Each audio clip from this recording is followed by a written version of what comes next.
But my spells and my grandmother's spells had no strength against what was happening to us. She wiped the tears away with the corner of her shirt. The rifles were Winchesters. Winchesters are very good rifles. Have you ever heard of Winchester rifles? I nodded, and she continued, and my father bought many cartridges that day. You know, the rifles are no good without the cartridges. We kept some of the rifles and buried the others in the ground. Bad times were coming, and when bad times are coming, you need good rifles. You rub the working parts with seal fat and wrap the whole thing in sealskin and bury them in the ground where they sleep like bears. And when the hard times come, at least you have the rifles. And then you can live. Maybe I knew on that day that our lives were about to change. I don't know. I remember what I saw, but I don't remember what I thought or didn't think. That was 100 years ago. I was a little girl. But I remember that I wanted to cut my deer free and lead it into the autumn tundra. I saw myself alone with the young bull, huddled behind an outcrop of rock as the first snows swept across the land. I would lead the bull to rich pasture, and it would protect me. But that was just a dream. My father was on the beach, counting rifles.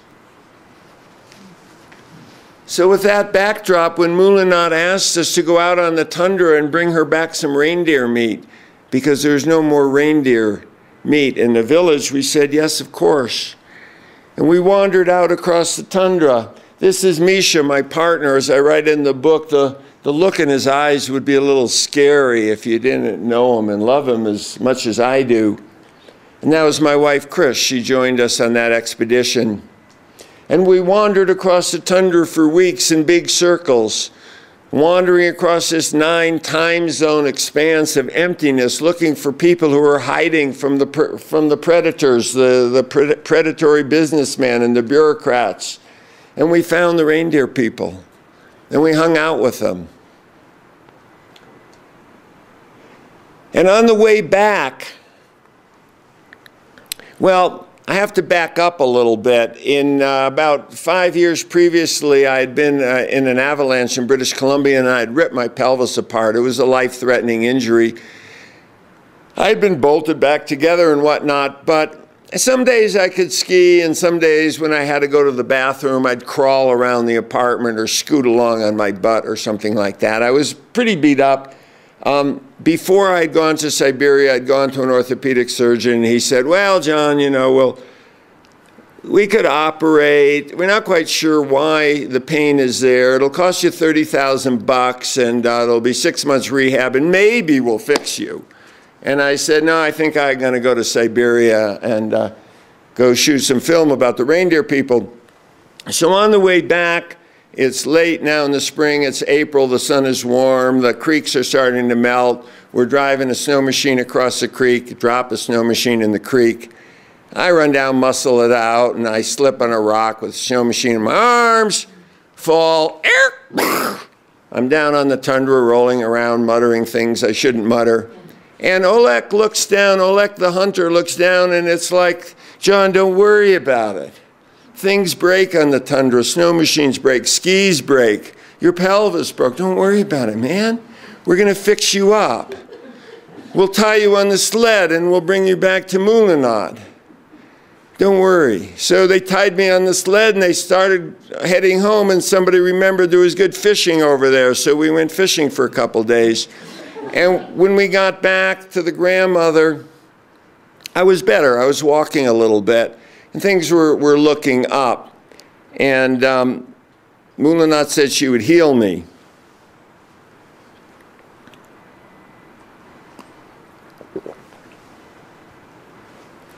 So she asked me to take off all my clothes and stand on one leg and put one arm behind my back and the other arm out in front of me. And she said, I'm going to go to the other world, and I'm going to talk to Kutka the raven. And Kutka will fly and talk to the woman who lives on the top of the highest mountain, and she will fix you. But you have to believe. If you don't believe, bad things will happen to Kutka, bad things will happen to me, and very bad things will happen to you. So I thought, I'm a chemist from suburban Connecticut. I went to high school with George W. Bush. And she was standing in front of me, about 4 feet 10 tall, and through her wrinkles I could see the tundra as it was 100 years ago. And I said, my mother never taught me about Kutka the raven, but I'll try. And she said, okay. And she started chanting, and I lost track of time, and I was a Torah, an axis mundi, a minaret, a Christmas tree, a maypole standing, wavering on a thin branch, wingtip to wingtip with Kutka the black raven, journeying to the other world. And then Moolynaut told me I could put my foot down, and that was confusing because I'd forgotten I was standing on one foot. And so I put my foot down, and I was better. So what do you make of this? What did I make of this? Well, you know, on some level I believed, on some level I felt that I had only begun the journey. So I came back. And Moolynaut said, I came back and I told Moolynaut I came to thank her. And she said, oh, I'm so sorry. You're thanking the wrong person. You have to thank Kutka. I just talked to Kutka. Kutka was the one that did the work to fly to the top of the highest mountain. I go, how do I thank Kutka? And she said, well, you eat the mushroom, the amanita, and I'll take you to the other world. And you can go through the mushroom into the labyrinth, into the other world, and thank Kutka. So I ate the mushroom, and I went into the labyrinth, and I got terrified. I could see the other world. It was right there, and I couldn't go. And I got lost in the labyrinth. And then Olek the hunter, the next day, he took me out hunting.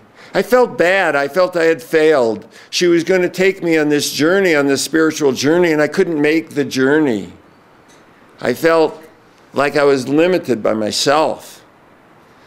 So the next morning, Olek the hunter, he doesn't say anything. He says, let's go hunting. It's wintertime is coming, and we have to get food for the old people. Well, this is something I know how to do. So we went hunting, and we filled the boat up with food, and we were floating down the river, and he said, you know what, John? You know why you didn't go to the other world? And I said, no. He said, you're a lousy traveler in the other world, John. You have to make your journey in this world. And it's an ancient shamanic concept. The journey into the desert. Jesus journeyed into the desert.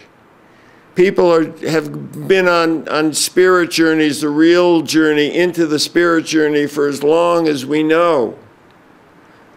And they sent me out into the tundra with Misha the following winter when it was cold, when we would be guaranteed to be cold and hungry, tired, when the north wind would blow. Because the ecstatic state isn't about joy, it's about freedom, about blowing yourself free of everything. So I wandered out across the tundra with Misha, and again we met the tundra people and we hung out with them. And I'll just run some pictures here of the tundra people. This is Dan Yelich. We just happened to show up on a day that he was headed to town. He hooked up his dog team and he was going to town to pick up his Social Security check. And this was Nikolai, who was guarding his beloved deer from the wolves.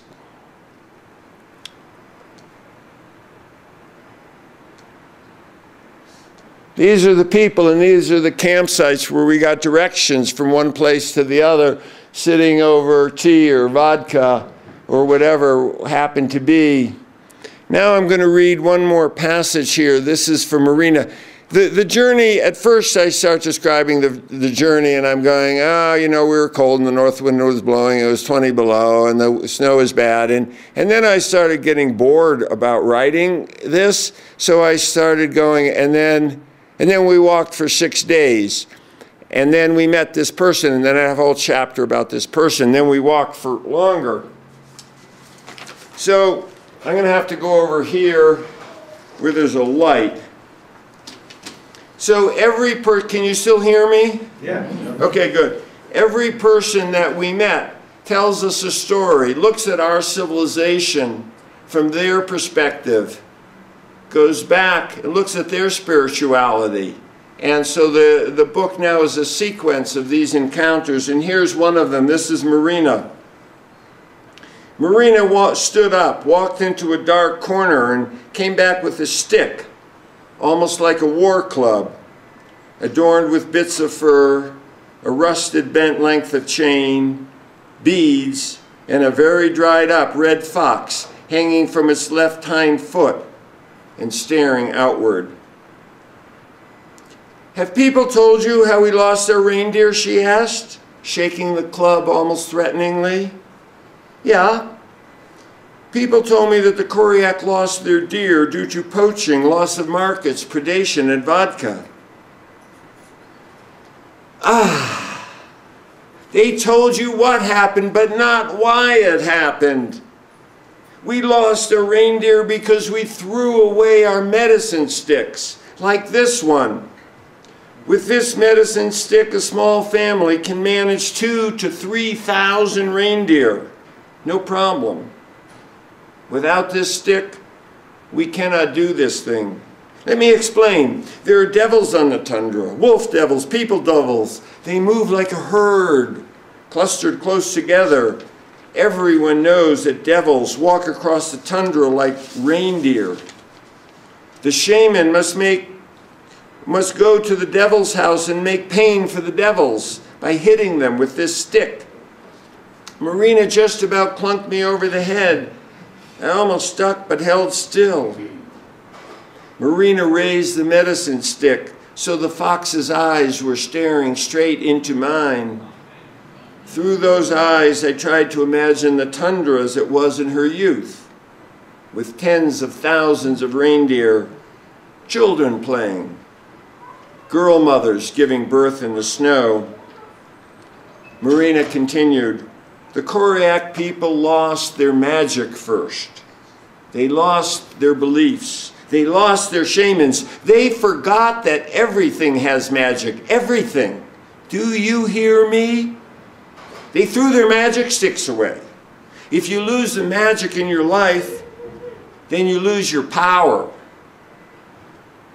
That is why our people lost the reindeer. You must write this in your book. You must promise.